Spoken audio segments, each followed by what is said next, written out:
Just thought I'd do a quick review on a couple of Thompson M1A1 parts kits from Royal Tiger Imports. Hope you enjoy.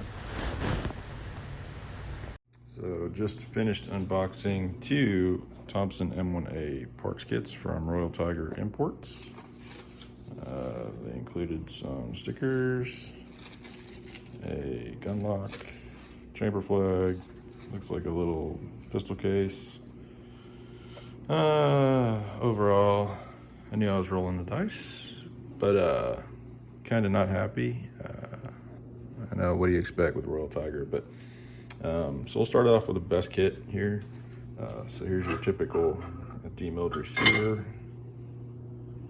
Should clean up okay. Pretty nasty in its current configuration. Then we got your lower receiver section, dirty, grungy, should clean up okay. Looks like the parts moved freely, so that was good. Got your barrel section here, or front sight, bag of parts. Got a Seymour Products mag, good condition. As long as that's not ovaled out, it's hard to tell. Surface rust on the bolt, should clean up okay. Now the stock is in really good condition for one of their kits. Missing butt plate. The sling swivels in the bag of parts right there. Now the crap-tastic part of this one is this kind of screwed up handguard. So it's pretty cracked, missing material, so it's not like I can fix the crack super easy and just be done. So I don't know. Anyway, that's the best one. So here's this one, second kit. Same grunginess, some wear on the pistol grip.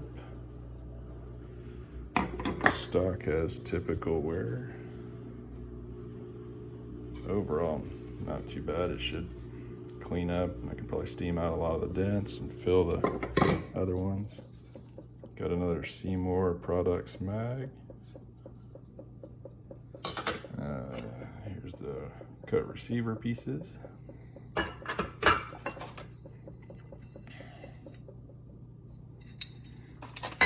And then your bag of parts. And here's your grungy bolt. This one's pretty rough, but the reason I'm not happy is this one is pretty much unusable. If you can see it right here, the lip of the bolt face is pretty much gone, cracked off. For comparison, this is what they should look like. And so this kit's gonna have to be sent back, or maybe they'll replace the bolt.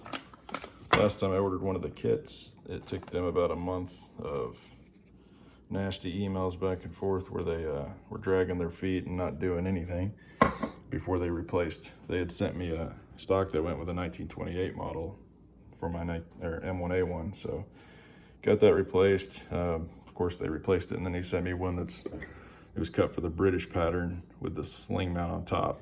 So that was fun after all that time. So this kit is pretty much unusable as it is right now, unable to be rebuilt with a bolt like this. This one, pretty good. Only downside is this, which I can live with, considering the rest of the kit was good. Anyway, hope you appreciate the feedback. Okay, so overall feedback, I would say it's a big gamble. Probably not something you want to invest in. If you could get your hands on another kit where you could actually see it, even for a little more, that'd probably be the best option. You never know what you're going to get with Royal Tiger. Recently, they're not including butt plates on these, which doesn't make any sense considering they found the intact rifles, demilled them, and shipped them straight in. I don't know how they would have just randomly not included those now. Anyway, they did learn to start packaging their stuff good. You can see it's wrapped up really nice. The first batches I bought, they just threw them in a bag. So they were jumbled all together and chewing up the wood. So that wasn't very good at all. They did send me 2 kits on this batch. And overall, they're okay, except for the one kit that's pretty much unusable because the bolt's trash. With the broken feed lips, it's garbage now. The only thing that's good on it is an extractor. So your mileage may vary, but just wanted to share my experience and show you how it went.